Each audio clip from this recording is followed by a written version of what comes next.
Hi guys, tired, can't sleep. Just thought I'd come on again and say, um, I'd just like to know what everybody's views are on the current benefit system. So if you work, if you're a taxpayer, do you think that you're paying tax for people to piss up all your money, waste all your money? Do you think you're funding habits? Do you think you just rehabilitating drug addicts and alcoholics? I'm just interested to know what you think, because I'm disabled and I claim benefit. Now, the problem is with me, I'd love to work. I'm very highly qualified. You're talking like the equivalent of degree level. I've got like the equivalent of 9 A levels in 3 diplomas. So I could work, but the Employment Act is very unfavourable. Even though they tweaked it some years ago and they made it supposedly easier and it's supposed to be a more level playing field now, in reality that's not the case, unfortunately. I mean, if you're disabled and you know that if you go for an interview and somebody's got the same qualifications as you and they're able-bodied and they don't require support towards the care, the vehicle, the equipment, or anything that may malfunction, the other person's going to get the job, aren't they? They're going to get picked over you, because it's going to cost more to hire me, being disabled, than it is to hire an able-bodied person. Now, I know there are millions of disabled people out there that work, and I think that's fantastic. I mean, there are people that aren't even as highly qualified as I am that work and have worked all their life, and that's absolutely brilliant. And I commend you, and I also thank you for paying your taxes so that people on benefits can claim benefit. But what I do think happens with the current benefit system is that the wrong people get penalised. If people are entitled to claim benefit regardless of disability, employment status, any other condition or anything that prohibits them from working, they should be allowed to claim the benefit they're entitled to. The likes of the people who shouldn't be getting it, and this is why I asked you before whether you thought you were funding habits and just rehabilitating drug addicts, is because I have an uncle and he's on over £1,000 a month, and what he does with that money is just fund a big massive bender that just goes on and on and on and has no end. It's a vicious circle. He even uses his prescribed medication as part of his intoxication, and that's all being paid for by the taxpayer, and that's a bloke who's never worked in his life and has always been on benefits, been on the streets, been through all sorts. Yes, he should be paid benefit because his mental health isn't ever going to be sound. It's never going to be anywhere near where it should be. So he should be paid some benefit, but not over £1,000 a month just to piss up. I mean, I'm disabled. I've got spastic cerebral palsy, and obviously that affects my limbs, mainly my lower limbs. But it's a neurological condition, which obviously in layman's terms is brain damage. Now, what helps me a lot is to keep in shape. I like to work out. I like to train. I go and see a PT 3 times a week, and I pay for that out of my benefit money. I also pay my taxi out of my benefit money. And I'm, as I said before, I'm very grateful to the people who work so I can claim that benefit and be able to afford the things I can afford and pay that money for the things I need. Very, very grateful for that.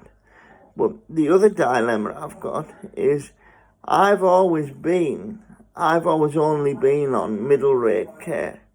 Now, I should have always been on high rate care because I've got spastic cerebral palsy. I've got so many physical limitations in relation to spasms and one side being weaker than the other. This is what I'm saying. If people got the benefit they were entitled to, there wouldn't be this problem. There wouldn't be this benefit culture. The problem is that some people take the piss, and some people are taking the piss. I mean, they're claiming child benefit, and they're working. They're claiming disability benefit, and they're working, and they're claiming all sorts of benefit. And there's more than one benefit going into one house. I mean, if someone's got 4 or 5 or 6 kids in the one house, they could be claiming as much as £60,000 a year, and that's just wrong. If the right people got the right amount of benefit that they're entitled to, we wouldn't have this problem, as I keep saying. But the problem is the government penalises people who are actually entitled to benefit. If you give the people who are actually entitled to benefit the right amount of benefit they're entitled to, and say to the people who are taking the piss, well, you go out and work, let's incentivise, claiming benefit. Give you a reason to claim benefit, and say you don't get your benefit if you don't go out and work. If you can't work and you're exempt, then you're exempt. But they should say you don't get your benefit unless you at least try to maintain a working week. And I think that's the only way we'll get out of this mess. I mean, what annoys me as well is that the government pays companies like ATOS and all these other assessment, subsidiary Mickey Mouse companies, multi-billions of pounds to assess people. And these assessors, they don't know the backside from their elbows. They want to be doctors and nurses and practitioners who didn't make the grade, and they got struck off. They fell at the final hurdle, basically. So they became an assessor.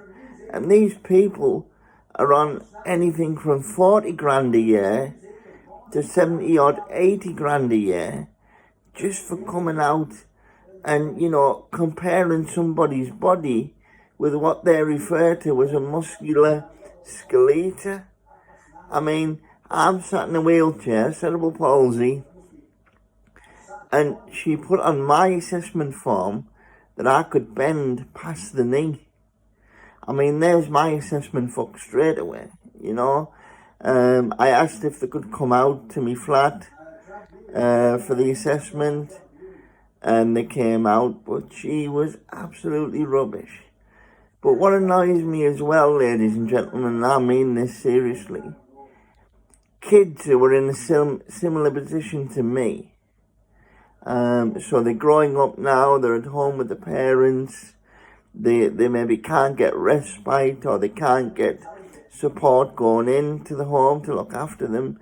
That's all because all these alcoholics and drug addicts and whatever else, tramps, are claiming too much benefit, and they're depriving small children from, getting what they should get. And I know I sound like a hypocrite, but as I said before, I'm very highly qualified. So the flip side of being very highly qualified is that you can't just apply for any job, because you get turned away because you're too overqualified, And I mean, have you any idea what it's like to be in that position?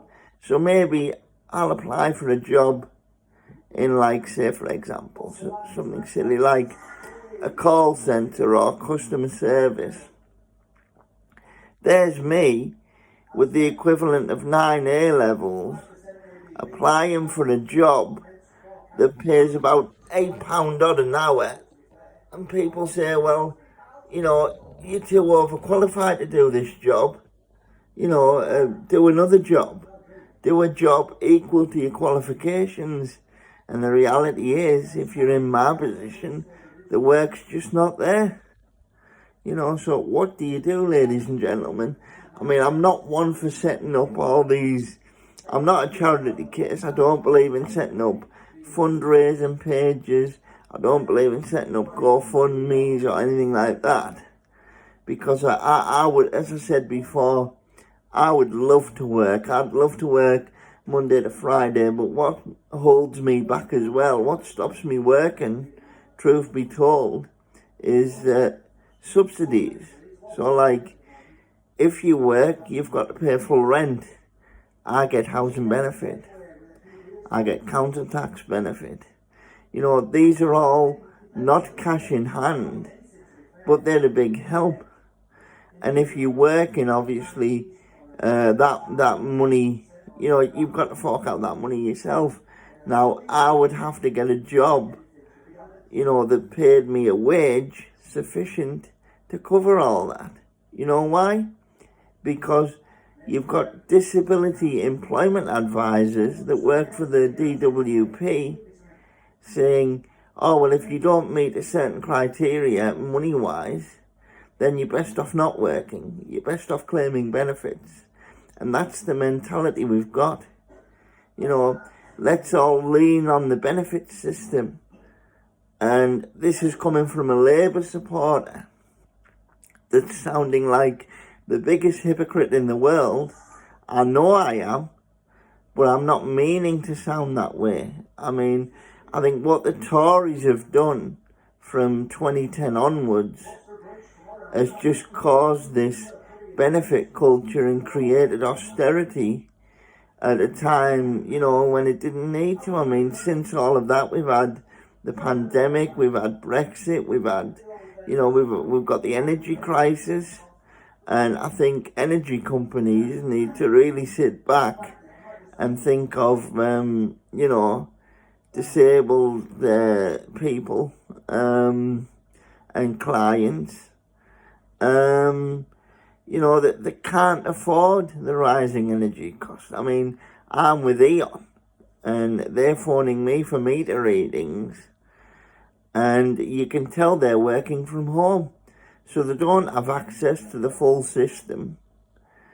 And I just dread to think the amount of people that are going to be in fuel poverty over the Christmas.